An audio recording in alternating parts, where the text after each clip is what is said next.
Այսօր կարդացի երկու շատ նյարդայնացնող լուր։ Լուր համար առաջին։ Պարզվում է 2018 թվականի Թավշյա հեղափոխությունից հետո, երբ իրանց այ դուք բոլորը իրանց հեռացրեցի, հանրապետականները դեռ ընտրակաշառքով են զբաղվում։ Հրապարակվեց ձայնագրություն, որից բխում է, որ հանրապետական Գալուստ Սահակյանի որդին նախկին պետգույքի ղեկավարը եւ իր հանրապետական կոմպանիոնները կալուգացի օլիգարխի համար ընտրակաշառք են բաժանում։ Դա բայց ինչքան կներեք արտահայտությանս համար, հանրապետական դու պետք է լինես, որ մտածես, որ մի ամբողջ ժողովուրդ քեզ հանելա ռադա արել, ու դու 8 տարի հետո ընտրակաշառք բաժանելու մասին ես մտածում։ Բայց ոչինչ, նրանք արդեն ուղևորվում են քրեակատարողական հիմնարկ։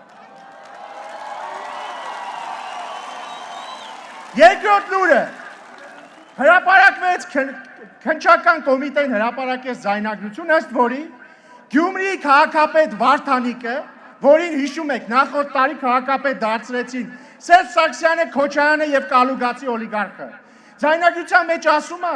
ես մեկ քայլ, ես կես քայլ անգամ չեմ անի առանց ռուսի, սա մեջբերում է։ Ասում է, որտեվ Հայաստանը ռուսինն է։ Ասում է, մինչև Մեդվեդևը ինչ չասի, ես տեղ բան չեմ կազմակերպի, այ որ կազմակերպեն կանեմ։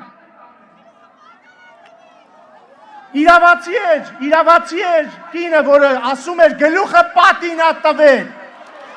Եվ մենք ձեզ երաշխավորում ենք, որ Վարդանիկը ու իր նմանները իրանց ամբողջ կյանքը տալու են քրեակատարողական հիմնարկի, իրանց խցի պատին։ Եվ վերջինը ժողովուրդ ջան, ինչ եմ ուզում ասել։ Հիշում եք, որ 2018 թվականին այստեղ ասում ենք վենդետա չի լինելու։ Կներեք, սխալվել ենք, վենդետա լինելու է։